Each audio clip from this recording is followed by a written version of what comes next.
Tapi dia ingat hakim ni percaya dengan kata-kata dia. Kalau memang dia nak tolong mangsa, kenapa dia tak bawa ke hospital? Kenapa ke tempat yang sunyi? Today is all about story.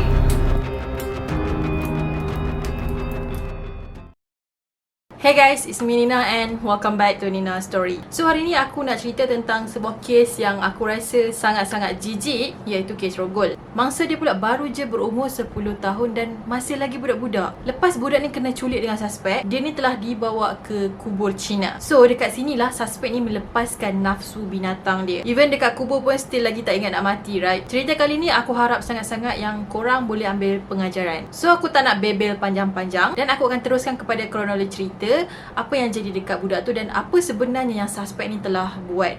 So without wasting any time, let's get started.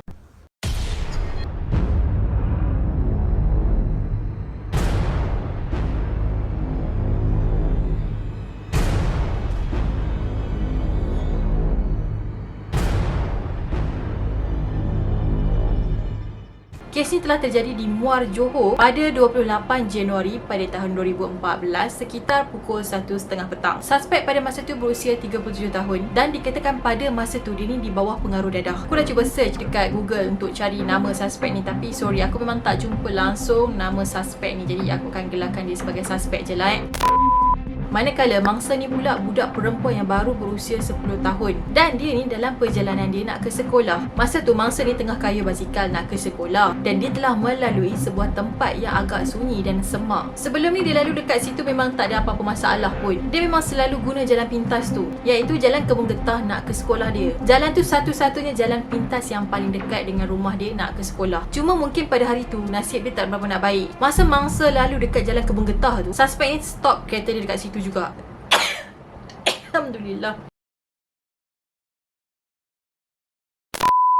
Masa tu suspek ni pakai kereta Proton Saga and then dia tarik budak tadi tu masuk ke dalam kereta dia. Lepas tu suspek ni suruh budak tadi tu menyorok dekat bawah steering kereta dia. Ada gila suruh budak tu menyorok bawah steering, sempit kot. Mungkin suspek tu suruh budak tadi tu menyorok bawah steering sebab dia tak nak ada orang nampak yang dia tu tengah culik budak tadi. So suspek ni terus drive kereta dia ke kubur Cina. Bila sampai je dekat kubur Cina tu, suspek ni terus buka pakaian mangsa tadi. Dia siap ugut mangsa ni dengan menggunakan pisau lagi. Dia bukan ugut saja-saja tau. Suspek yang gila ni betul-betul toreh perut mangsa tadi. Jadi bila mangsa tu dah kena macam tu, of course lah dia dah takut separuh mati kan. Kalau dia melawan, kemungkinan besar ni dia akan ditikam oleh suspek. Jadi dalam keadaan terpaksa ni, mangsa ni terpaksa buat apa yang suspek ni suruh. Firstly, suspek ni suruh mangsa tadi onani dia dengan menggunakan mulut mangsa. And then budak tadi tu dibawa pula ke sebuah pondok yang ada dekat sana. Dekat pondok tu, suspek tu suruh mangsa tu buat sekali lagi macam mana dia buat dalam kereta tadi.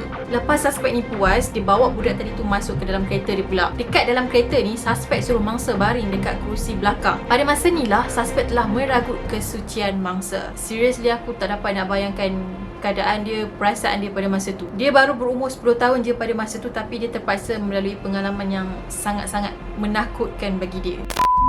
Jadi bila suspek ni dah puas lepaskan nafsu gila dia tu, suspek ni bawa mangsa ke sebuah perigi. Kat sini dia rendam budak tadi tu dalam perigi sebab dia nak bersihkan budak tu. Lepas dia rendam mangsa dekat dalam perigi tu, dia angkat mangsa tadi ni keluar daripada perigi tu pula. Ya guys, dia rendam budak tu guys. Dia rendam, bukannya dia simbah air macam kita selalu mandi dekat dalam bilik air tu. And then lepas dah selesai semua, budak tadi ni dibawa masuk ke dalam kereta dan dia disuruh duduk dekat bahagian penumpang. So maksudnya dekat sebelah dia. So dia dah tak sorok dah budak tadi macam awal-awal dia culik. Masa nak on the way keluar daripada tempat tu, pada masa ni jugalah kereta suspek ni habis minyak. Jadi suspek ni pun keluarlah daripada kereta dia dan dia pergi dekat sebuah warung yang ada kat tepi jalan pada masa tu dan dia terjumpa dengan seorang kawan dia. Dia beritahulah dekat kawan dia yang kereta dia sebenarnya dah habis minyak. So dia nak minyak daripada motor kawan dia tu. Bila kawan dia okey, dia pun sedutlah minyak motor kawan dia tu masuk transfer ke dalam kereta dia. Pada masa tu budak tu still lagi ada dalam kereta dia. Mangsa memang tak berani larikan diri sebab dia takut sangat-sangat. Kewujudan budak perempuan tu dilihat oleh seseorang yang ada dekat warung tu juga. So saksi dia ni, dia rasa macam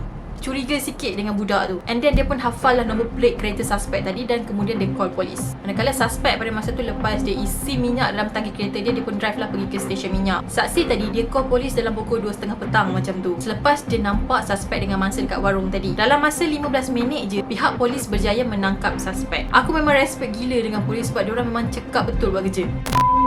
Masa dia kena tahan tu, mangsa ni masih lagi ada dengan suspek dan keadaan dia pada masa tu memang dah lemah dengan keadaan berdarah dia. Kemudian adik tadi ni telah dibawa ke hospital untuk mendapatkan rawatan yang selanjutnya. So doktor telah sahkan yang adik tadi ni sebenarnya ada kesan koyakan pada kemaluan dia dan juga kesan luka kena toreh di bahagian perut. Disebabkan kesan torehan tu, adik ni telah terima 18 jahitan. So korang bayanglah panjang ke pendek kesan torehan tu. Kemudian suspek ni telah dibawa ke Mahkamah Tinggi Muar untuk perbicaraan. So masa perbicaraan ni, suspek langsung tak mengaku yang dia bersalah. Yelah, kalau orang berak tepi jalan takkanlah dia nak mengaku tu taik dia kan, mestilah dia tak mengaku. At least kalau dia tak mengaku, mungkin dia boleh terlepas, mungkin.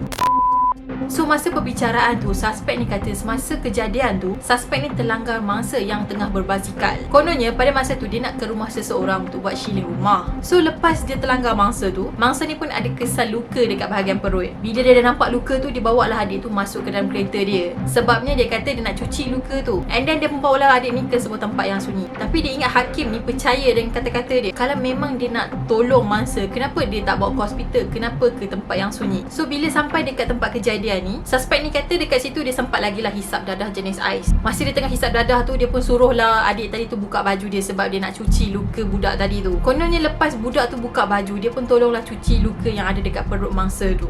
Lepas tu suspek ni kata pula, dia ternampak pula ada satu luka lain dekat kemaluan mangsa. So dia pun masukkanlah jari dia dekat dalam kemaluan mangsa. Dan sebab itulah dia kata dia tak buat apa-apa kesalahan. Jadi buat apa dia nak mengaku semua tu apa? Dia kata dia tolong budak tu, bukannya dia rogol budak tu. Tapi statement daripada suspek ni macam tak logik langsung. Jadi budak tadi telah dipanggil ke mahkamah sebagai saksi. Sebabnya keterangan daripada suspek ni langsung tak masuk akal dan tak munasabah langsung. Even mangsa tadi ni masih lagi budak-budak, tapi keterangan kanak-kanak ni boleh dipercayai di bawah section 133A Akta Keterangan. Masa perbicaraan dekat mahkamah ni, adik ni pun ceritalah apa yang terjadi dekat dia. Termasuklah dia ni kena sorok dekat bawah steering kereta suspek. Statement tu memang mahkamah terima sebab daripada saiz badan dia kecil, jadi macam tak mustahil dia disorok bawah steering. So memang ada kemungkinan besar yang mangsa ni memang telah disorok di bawah steering. Kemudian mahkamah telah memutuskan yang suspek ni telah bersalah. Dia telah dihukum penjara selama 25 tahun akibat kesalahan merogol. Kemudian penjara 5 tahun atas kesalahan melarikan mangsa,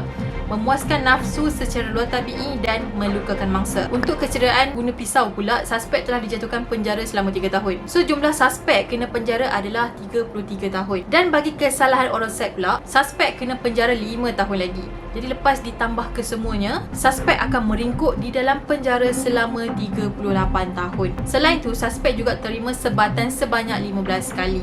Memang pecah punggung dia. Sebabnya dulu aku pernah tengok video orang kena sebat dekat dalam penjara tu lah. Memang punggung diorang pecah guys. Pecah. Diorang tak boleh duduk, diorang tak boleh baring. So apa-apa yang diorang buat, diorang nak tidur pun kena dalam keadaan yang meniarap. Memang ngeri sangat. Aku harap cerita aku pada kali ni boleh bagi banyak pengajaran kepada kita. Nasihat aku yang pertama sekali, tolong jauhi dadah. Sebab dadah ni memang berbahaya. Bukan berbahaya kepada korang je, tapi berbahaya juga kepada masyarakat sekeliling. Bila orang ni ambil dadah, korang boleh bertukar perangai daripada manusia ni boleh menjadi setan. Lagi teruk daripada binatang. Dah banyak dah kes-kes dekat Malaysia ni yang mana dia tu ambil dadah and then dia bunuh family dia. Semata-mata dia nak beli dadah tapi family dia tak bagi dan dia sanggup bunuh diorang semua. Dan nasihat aku juga kepada adik-adik yang naik basikal, yang pergi ke sekolah, please be careful. Kalau boleh, kalau korang nak balik sekolah ke pergi sekolah ke, better dalam keadaan berkumpulan lah, sebab lagi selamat berbanding kalau korang pergi berseorangan. Nak pula yang berbasikal dekat kawasan kampung tu kan, ada jalan shortcut lah, jalan yang nak masuk kot kebun getah, kot kebun kelapa sawit. So kawasan tu memang orang tak berapa nak lalu, jadi agak berbahaya untuk korang. So make sure, kalau boleh minta lah mak korang temankan ke, hantar pergi sekolah ataupun pergi dengan kawan-kawan, okay? And yeah, that's it for today. Dan aku harap korang suka dengan video aku. Pada korang yang belum lagi subscribe channel ni, jangan lupa untuk subscribe di bawah, turn on notification, like, komen dan share. Dan korang mesti juga follow aku di Twitter dan juga IG, link dah ada dekat description box. So pergi follow je, senang je, korang klik je link tu dan terus follow aku, okay? Dan kita akan jumpa lagi pada video yang akan datang.